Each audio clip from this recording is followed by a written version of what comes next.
wanted to discuss a perspective about the Jonbenet Ramsey case that perhaps not many people have come up with or pointed to, not at least to my knowledge, and it is about the ransom notes. The ransom note, if you remember or if you are familiar with the case, is a 2.5-page long ransom note written by apparently the assailant, the person that apparently attempted and failed to kidnap Jonbenet on that fateful night. Or, alternatively, it is a note crafted and written by a person either that committed the crime and tried to cover it up by inventing a story, or a person complicit in covering up the crime, writing the letter, the ransom note, and not necessarily having committed the crime him or herself.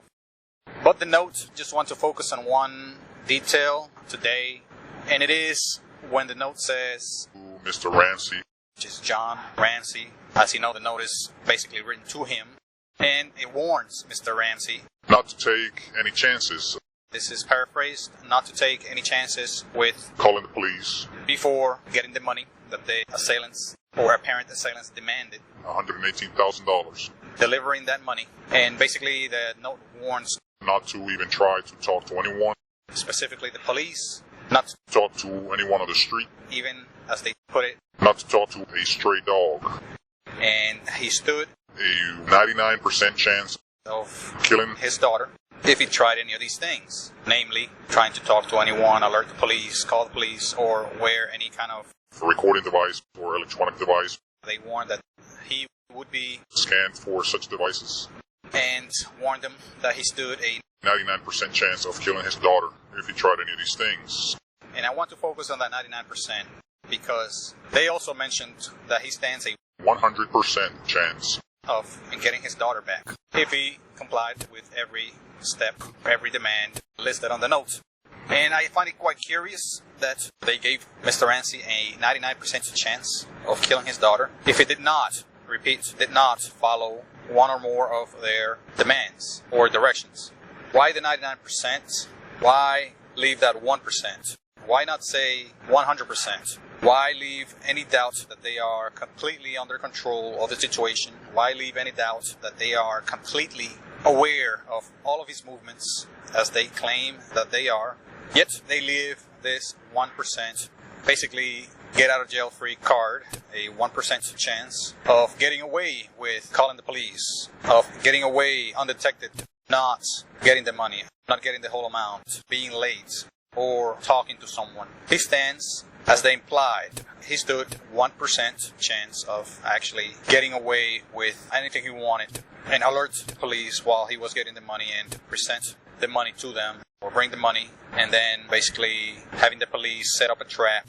He stood 1% of doing just that, of actually getting his daughter back, not having to pay out the money, and alerting the police to the point to where they can set up a trap and actually catch the assailants. He stood 1% of getting it all his way and getting the kidnappers, putting them in jail, prison, or both, and having a success story with the good guys winning.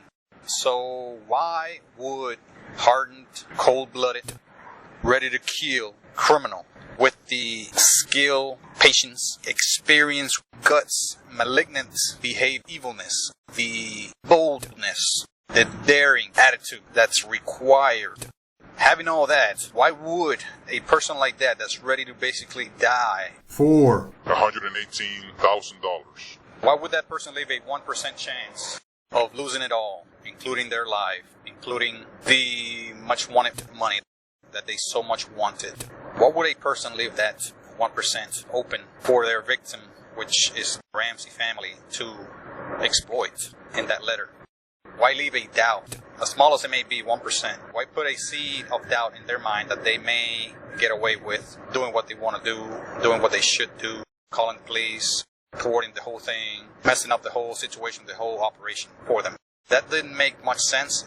It is, to me, a sign that this note was written by someone that could be involved in a cover-up. Someone incompetent, inexperienced in any kind of high-level crime such as this. That gives a hint of someone leaving a chance for them basically make a big mistake and have the Ramseys get away with it. And it points to a big hoax where anyone investigating or involved with the case could grab a hold of that 1% and say, hey, maybe since they called the police, they did get away with that 1% and didn't have to pay the money, or they got their daughter back.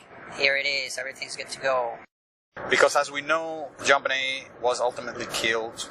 So if the assailant wrote the note after she was killed, let's say for a moment that's what occurred, why write that 1% there since she's already dead?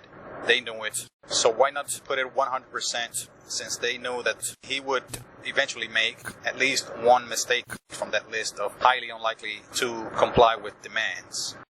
If the assailants, killers, penned the note before they killed Jonbenet, then why leave a note at all? Why spread the notes on the steps of Patsy and John Ramsey downstairs steps of their staircase?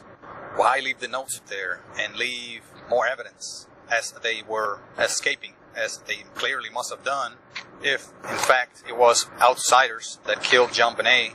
So why would they just not take the few extra split seconds, collect the now useless letter, notes, and just leave with the note? Forget about it, since the child has been killed for whatever reason and hidden away in the most obscure part of the house. So why leave the note, especially with useless demands, especially leaving that 1% chance that they might get away with it? That just doesn't add up, doesn't make sense. It is something that could be just random stupidity and ineptness in the part of the writers of the letter, the authors or author. They claim they are a small faction. I know it has been discussed that having the author write that there are small factions is actually a belittling term that was completely unnecessary. If the goal in their mind was to strike fear into the Ramseys so they can comply with their demands, then why belittle yourself, your group, as a small faction? I believe the writer again was inept and inexperienced in crimes, severe crimes. But I think I know what they were trying to say. Reading between the lines, I think they were trying to say that they are small, slick, slim, very easily undetected, very easily able to get away, not calling attention to themselves.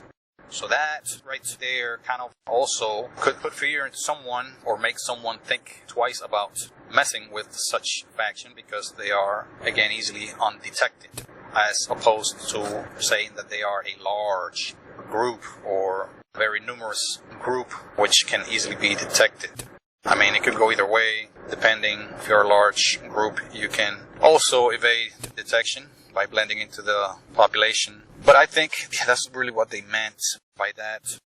My main argument here is that 1% left open by the author of the note, which again, I don't know whether it was the actual killer, whether he or she was involved in the killing directly, or just an accomplice that was in fact knowledgeable of the killing and perhaps was present during the killing or very aware of the consequence of the killing and decided to pen the note, whether to cover up, to distract, or to draw attention from the actual killers.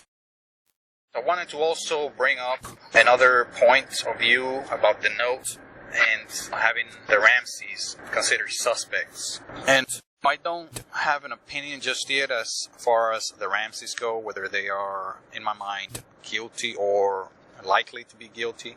But if the Ramseys wanted to detract or cover up for their crime, what would drive them to think that writing a 2.5-page note with their paper, as you may be familiar, that it was their paper from the home, with their pen, as you may know as well, their pen was used, Patsy's pen.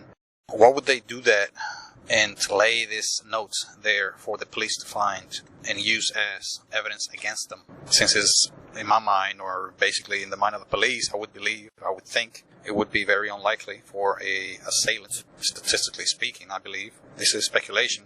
But I would think if the police found or knew that, statistically speaking, it is very unlikely that the assailant would use materials from the house to write on the spot, on the scene, on site, a 2.5 page lengthy note that could take long enough to have them discovered in the house, take time away from them, making an escape with the body or with the actual child alive. Why would an assailant, experienced or not, risk it and spend over 20 minutes writing such note on the spot when they could very well bring it with them? They can more carefully write the letter, the note, put more thought into it, use gloves writing it, use a pen and paper that can never be discovered. Why would an assailant do such a stupid thing and write a 2.5 page note? This is beyond bizarre. That's why this case is so fascinating to many, and the aspect of the circumstances kind of, in my mind, takes blame away from the Ramseys. Not only from the Ramseys, but also from any assailant. But more from the Ramseys than an assailant. Because an assailant could be very mentally ill, very mentally disturbed. Could be an erratic person, a very irrational person. I mean, they committed a murder of an innocent child. So rationality is not exactly going to be their thing. So you expect more behavior like that from an erratic criminal, disturbed criminal, than from a successful and seemingly happy, very respected and loved family. Business person, successful pageant mother, and a seemingly very loving and responsible family. You just don't expect behavior, stupid and erratic behavior like that in such families. So that to me kind of takes the blame or pushes the blame away from the Ramseys, more so than from any crazy erratic criminal. It still amazes me how a criminal can be so bold. I mean, this is beyond craziness. This is beyond boldness to sneak in the middle of the night, spend very unnecessary and exuberant time in the house as the Ramseys go about their night, their chores within the house. These assailants, if they did break in, they must have break in before the Ramseys arrived that night and just tucked and hid away until they were sound asleep.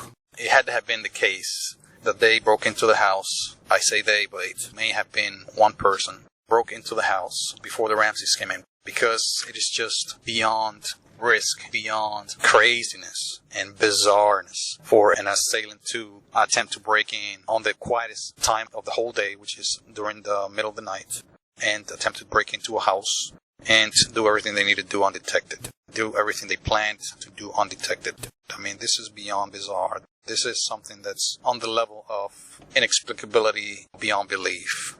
The level of criminality and evil that must have accompanied such criminal is just beyond description. At least until now, they have gotten away with murder without any justice being served. At least as far as we know. The killer is either dead from other causes, or he or she or they are still free, living and roaming the streets. It has been now about 25 years since this heinous crime occurred. We're in 2021. This happened in late 1996, and it's coming up on 25 years. So, again, this assailant, if alive, or assailants, they are 25 years older than what they used to be.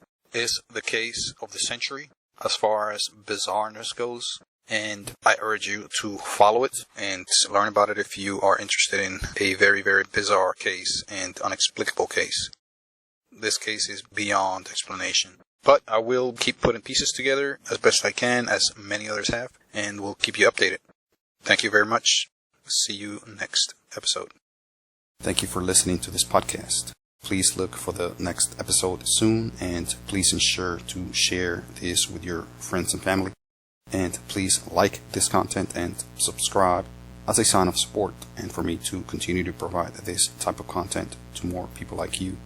Lastly, if you wish to support this content further, please visit the links provided in this publication. Thank you.